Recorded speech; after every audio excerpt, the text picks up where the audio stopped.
para o inverno 84 anos. Recórdome que cando tiña eu 7 anos, tuvera un maestro ali de aquí de Queixoiro, un tal Benjamín. Este era un maestro de por casa, de Ferrado. Entonces ese maestro foi á casa, debe intentar mandar má escola, pero tiña 7 anos e non quixen parar na escola. E non fui á escola. Depois, ao empezarse a guerra, aos 13 anos, tuve que ir cavar ao monte. E claro, entón, nin escola, ni nada.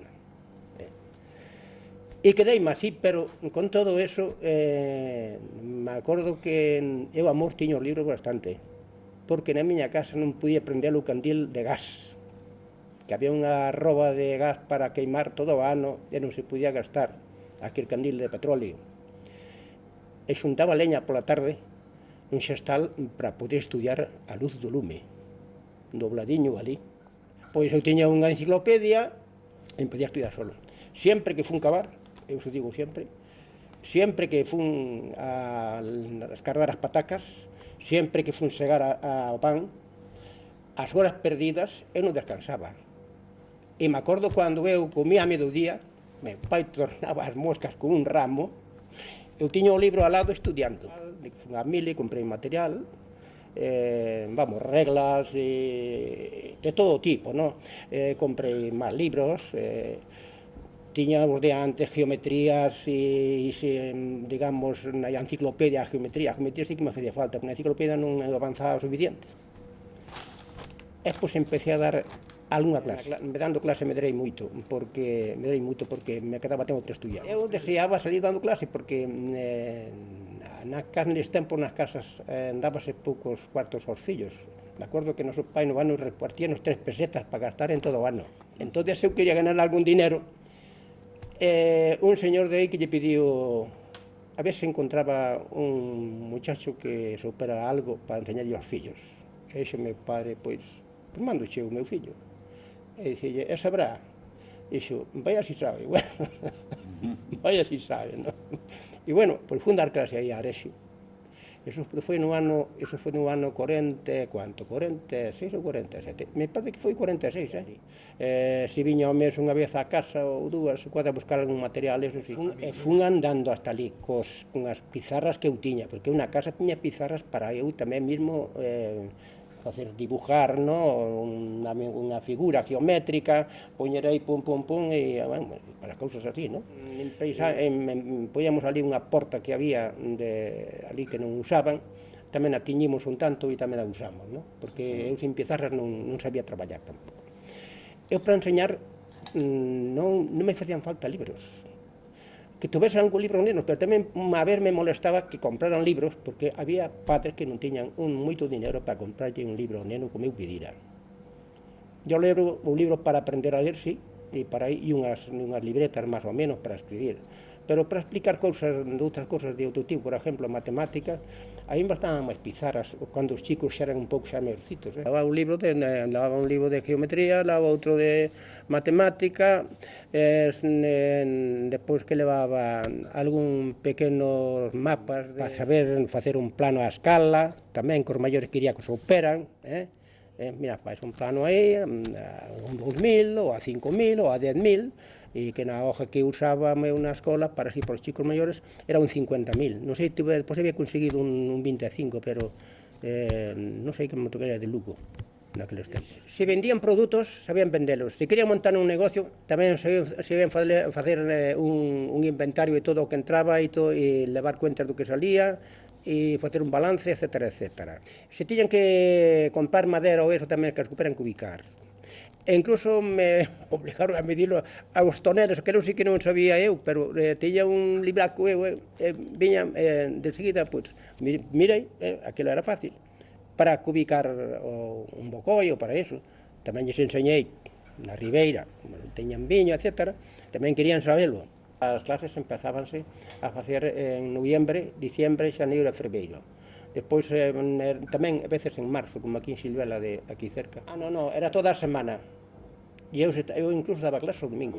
A mañá se empezaba a escuela. Logo despois, ao mellor, polas 10 ou eso, estes chicos iban no momento a desayunaban, pero aquilo era relámpago. E logo, aí non se había parar, aí era aquela media hora, nada máis. e mentras tanto ainda a escola quedaba ainda con algúns maiores luchando, non? E logo estes ao mellor pois amañaban sen ir ou algo así, no? Que non iban a comer, a mañá non comían, así que non que habían comido antes, pero os pequenillos íbamos, que eran máis chicos, iban a desayunar. E logo pois viña a mediodía, e pois viña a cena, que non é a merenda, neses momentos, non? E parábase, a cena tamén se paraba. E despois da cena volvíamos a traballar. Me acordo que en Tallobre había moitos nenos pequenos e algún día que nos escapamos eran as 3 da mañá e ningún neno estaba dormido. Se facía grupos, a veces con 2 grupos amañaba, según o pueblo donde fora, non? Outra vez había 3 grupos, outra vez 4 grupos, outra vez tiña que haber 5 grupos, porque o que empeza a leer, o que despois xa sabe ler e ten que empezar xa a manejar os números, etc., non? E a facer cuadernos para mejorar un pouco a letra e forma. E logo que máis? Pois os outros que son máis xa empezan a sacar algunha matemática, algún problema, eses ten outra, a estudiar xa un pouco de gramática. Eses chavales xa ten que estar noutro grupo. E os que van máis adelantados tamén ten que estar noutro grupo. Había que aprender, eu digo que o maestro 20 días é como carpinteiro, cortar tablas, facer cousas, ir escalando, e logo eses 10 días últimos po mes hai que amarrar. O neno ten que quedar sabendo algo. Se o pai quer a veces vender un ternero, vender os jamones, ou facer algo, medir unha finca, ubicar un árbol, como se apaña se non sabe o fillo da casa a que foi á escuela? Ten que quedar sabendo algo. Sí, para aprender a ler era o silabario. Despois viña o libro segundo. No, a de Álvarez, sí, algúns me compraban a de Álvarez que lles encargaba, cando encargaban, pero moitos tiñan a de Dalmau.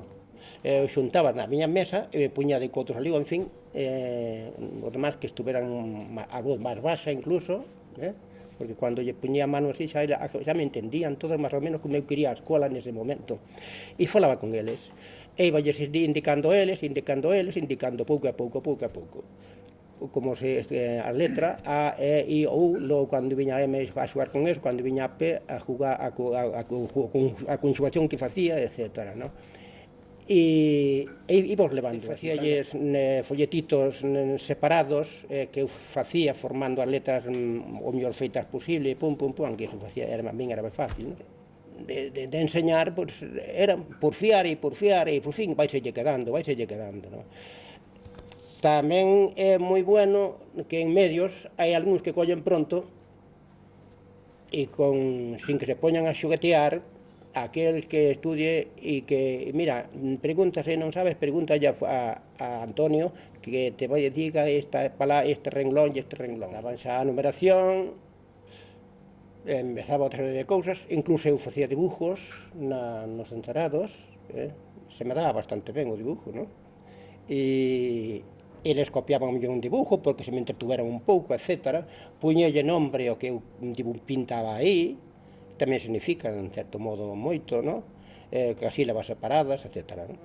Cando se vían sumar e restar, xa tiña que andar por en medio o proceso decimal. Bueno, a cousa decimal, conocer os decimales a fondo é moi importantísimo. Para min é un xogo moi importante. Incluso agora cando se sulfatan as patacas, cando, en fin, e cando se dan unha botica a algún animal ou eso, como se miden os milímetros e de decimales e quebrados, por onde eu pasei os nenos maiores, cando dominaban xa algo matemática, quedaron feitos e dereitos.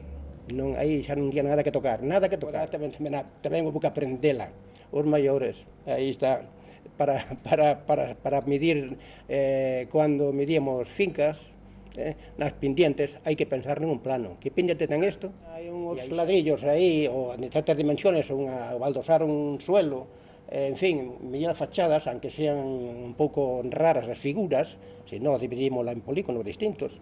Entón, eso sí que manejaban perfectamente, empezaba por aí. Na escuela a cousa de Pitágoras é moi importante no pequeno, que sepa resolver medindo fincas, porque solían a veces venderse fincas na casa ou cambiar os veciños e querían saber quanto leva de fulano e quanto leva a miña, non?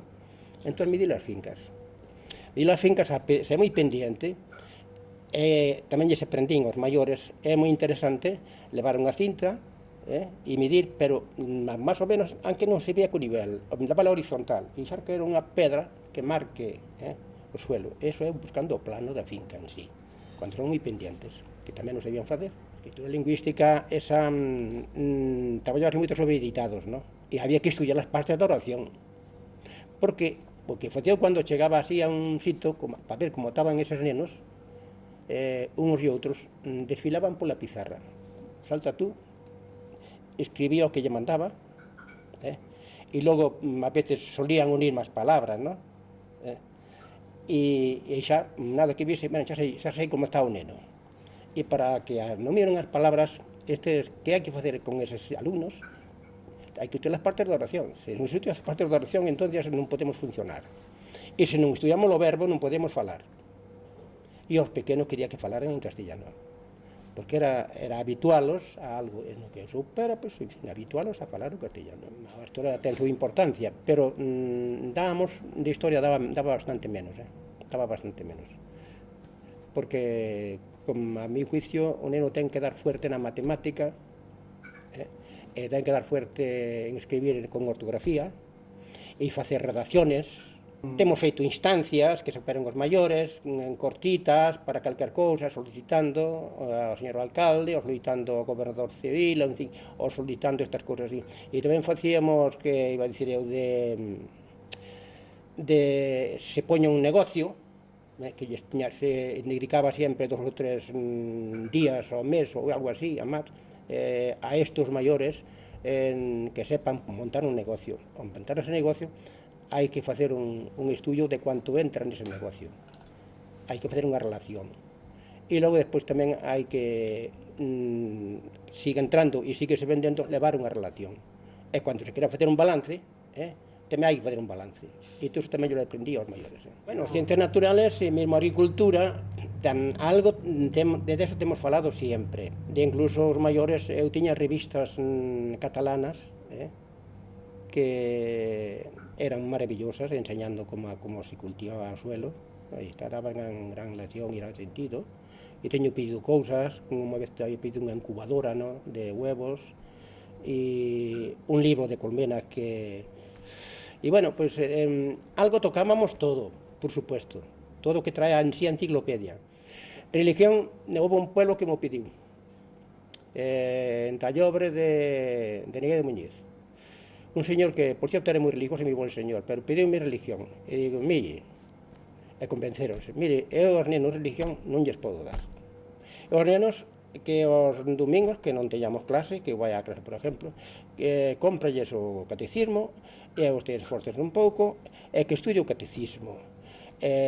O que lle podo falar de religión é falar aos jueves, pero unha hora nada máis. E se ustedes queren un día, pois veñan a escoitar. E unha vez foron a escoitar.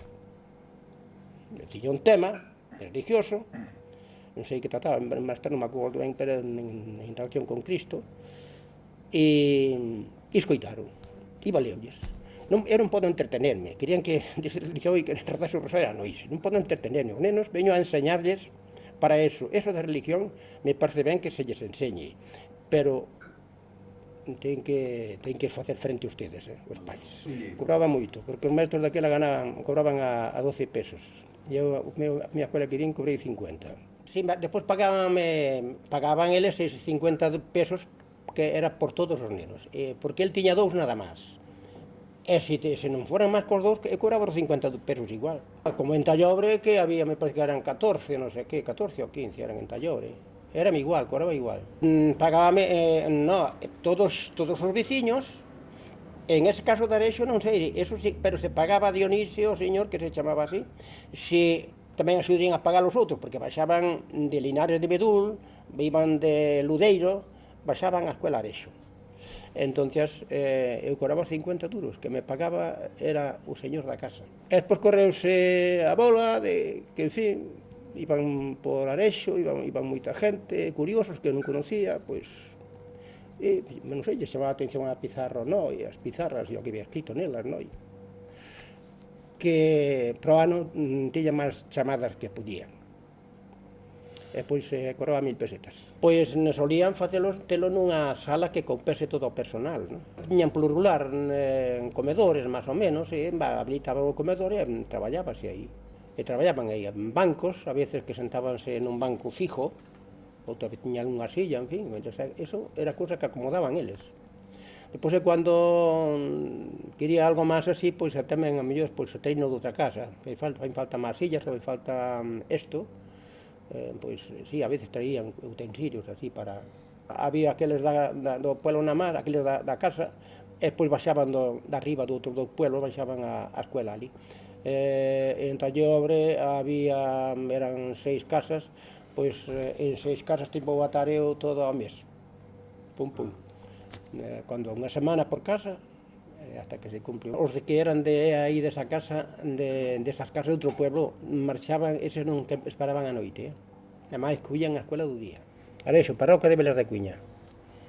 Depois en Tallobre, parroquia de Oviaño. Depois en Funfría, parroquia de Funfría. E depois en Silvela, en Villarmián, parroquia de Lamas de Campos, en Noceda, parroquia de Trobo, en Penamayor, parroquia de San Martín de Subarna, e en Liñares de Queizán, no Ayuntamento de Navia, ahora que me dou cuenta, en Liñares de Queizán. Pasar poderon ser 60 ou 80 rapaces, non? Un que foi para Cuba era máis aventaxado que había dos que teño enseñado, era de Tallobre, un tal Guillermo, non? E foi para Cuba. Casi todos marcharon a América, hai un grupo daqueles de Tallobre, un para Cuba, outro Montevideo, outros Argentina, en fin. Iba e viña andando, salvo que houvese nevada, entonces, se había nevada aquel domingo, pois lo vía o domingo siguiente. Sempre facían o ramo. O ramo é unha celebración un pouco distinguida, que se compraban sus rosquillas, se compraban sus cosas, sus dulces, ou facían nas casas, ¿no? Eso sí, o día último da escuela. Pois o ramo podía ser de laurel ou podía ser de unha rama, así. A veces consumías ali, outra vez había que leválo pola fuerza. Bueno, o ramo era un ramo que leva un tronco así, en fin, e logo un ramillete, suele ser non unha rama, digamos, é un arbolicho, máis ou menos. Podía ser de fresno, podía ser da cebo que hai o que non pincha, podía ser teixo, un ramo que les vían máis propio e saturábano de golosinas, por dicirlo así. Entregaban na casa, na sala na clase o último día, onde me entregaban, non? Pois vamos a derrochalo ahora, de paso que cenamos aquí na casa, en fin, porque al fin, cando que marchaba, xuntábanse todos para aquela casa.